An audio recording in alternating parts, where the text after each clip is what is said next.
Coming up tonight, Singapore is opening its borders to travellers from 4 places and allowing some quarantine-free travel. Singapore's vaccination program will soon be extended to younger children. And the first batch of Team Singapore's Paralympians head to Japan.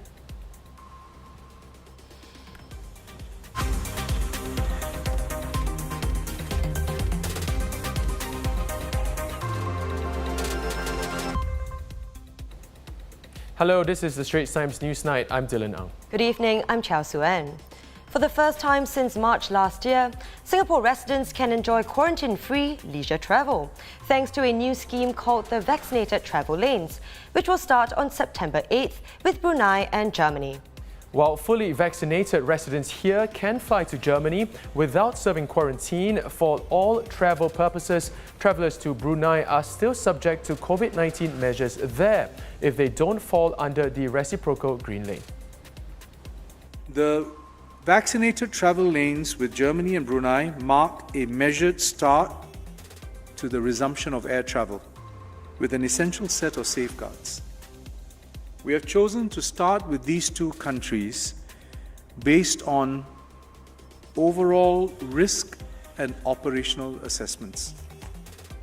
CAAS is working with all partners, including airlines, Changi Airport, and other government agencies, to gear up for the vaccinated travel lanes, including putting in place the required testing regime. This will allow all stakeholders to run in their processes, learn from the experience, make further enhancements before we consider possible extension of the scheme.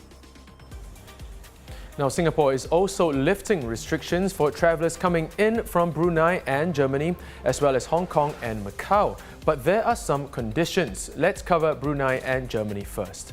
Travellers entering from the 2 countries must be fully vaccinated and must have remained in either country and or Singapore in the last 21 days prior to their departure and must travel on non-stop designated flights. In place of serving quarantine, they must take multiple PCR tests, one before they depart, another when they land in Singapore, and also on the 3rd and 7th day of their stay here. Only short-term visitors and long-term pass holders will need to apply for a pass under this scheme. What about Hong Kong and Macau? Well, travellers regardless of vaccination status, but with short-term travel history to these 2 places in the last 21 days prior to their departure for Singapore can apply for an air travel pass with immediate effect. This will be for entry here on or after August 26. They will undergo a PCR test upon arriving at Changi Airport and will be allowed to go about their activities here if their test result returns negative. And from 11:59 p.m. tomorrow night, Singapore citizens, PRs and long-term pass holders who have spent the last 21 consecutive days in Hong Kong or Macau and are coming back to Singapore will similarly take a PCR test upon arrival. This is in lieu of an SHN. Now, also from 11:59 p.m. tomorrow night, newly arrived travellers who have been fully vaccinated overseas with a WHO-recognised vaccine will be issued a tamper-proof vaccination sticker to be affixed onto their passports. This will make them eligible for vaccination differentiated rules here. These travellers include Singapore citizens, PRs, as well as long and short-term pass holders from all countries and regions. And the rise in vaccination rates is a major factor that will allow Singapore to reopen, with the task force calling our current rates remarkable. As of 17 August, 77% of our population have completed their full regimen. 82% have received at least 1 dose. That is quite significant, which means sometime in September, we will have 82% of our population fully vaccinated. And this 82% includes the children under 12 who are not eligible. So if we just take into account of eligible persons in the denominator, almost 90% of our eligible population will be fully vaccinated, which is quite remarkable. As vaccination numbers continue to climb, authorities are looking to further our vaccination program. For one, COVID-19 jabs for children below 12 years old should start early next year, after safety and efficacy aspects have been studied. Singapore is also studying the possibility of vaccine booster shots, with Minister Ong stressing that such an exercise is very likely. He said that the expert committee on COVID-19 vaccination is actively working on the booster program and studying the results from other countries before finalizing their recommendations. But one thing which the EC19V is very clear on and will recommend is that we will proceed to administer a third shot for patients who are severely immune compromised at the time of their first 2 doses. Who are they? Some examples are patients who are on cancer treatment, transplant patients, other patients on immunosuppressive therapy, and end-stage kidney disease patients on dialysis. And because of their conditions, these persons, they react much less to vaccination, even after 2 doses, meaning they cannot produce as much antibodies or activate the necessary mechanisms to fight the virus. Hence, a third dose of vaccine is necessary for them. From August 30th, COVID-19 patients with mild or no symptoms may isolate at home after spending a few days at a medical facility. This home isolation pilot program will be for patients who require minimal care and will be given access to round-the-clock telemedicine services instead. But they and their household members must meet certain conditions, like being fully vaccinated. And taking a look at Singapore's daily COVID-19 numbers, 29 new locally transmitted cases today, the lowest since July 13th. 16 are linked to previous cases and 13 are currently unlinked. 3 imported cases were also confirmed today. Singapore will add 33 high-cost cancer drugs to the Medication Assistance Fund list next year. This means that people can receive them at up to 75% off, depending on their per capita household income. This list subsidizes clinically necessary and expensive drugs, and there are currently only 6 such drugs on it. Another 22 cancer drugs will be added to the standard drug list, which subsidizes cheaper medications, bringing a total of 70 drugs on that list.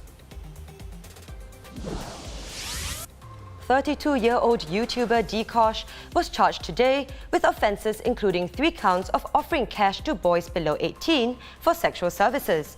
Handed 7 charges in all, he's also accused of 3 offences under the Films Act and 1 under the Children and Young Persons Act.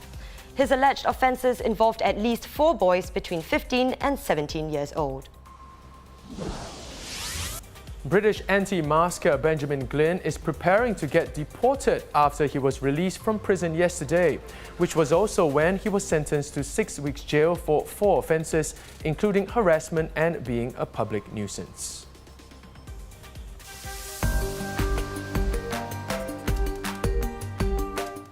Now let's take a look at what's making waves online today.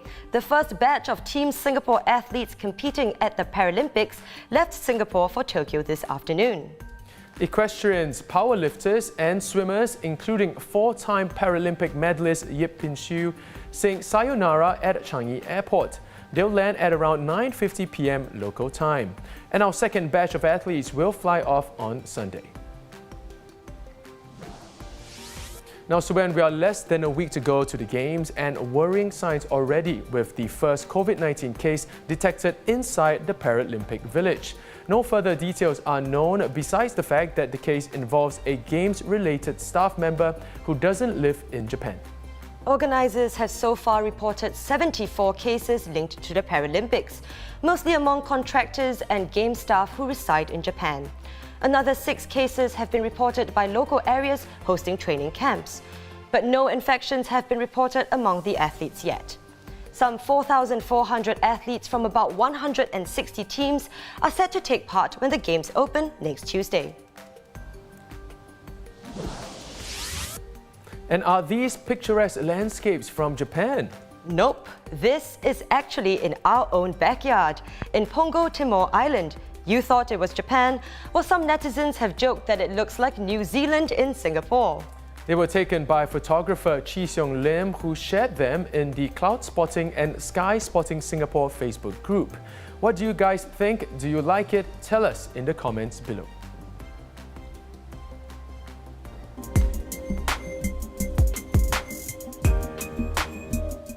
Looking for something cool and sweet as a weekend treat?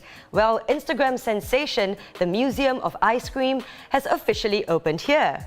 Spanning 60,000 square feet over 5 buildings in the Dempsey area, it has a sprinkle pool, a disco, and my favorite part, all-you-can-eat ice cream. Although the museum is in several US cities, Singapore is its maiden foray in the region. Now, admission is just $42 a person, and you can find out more at its website.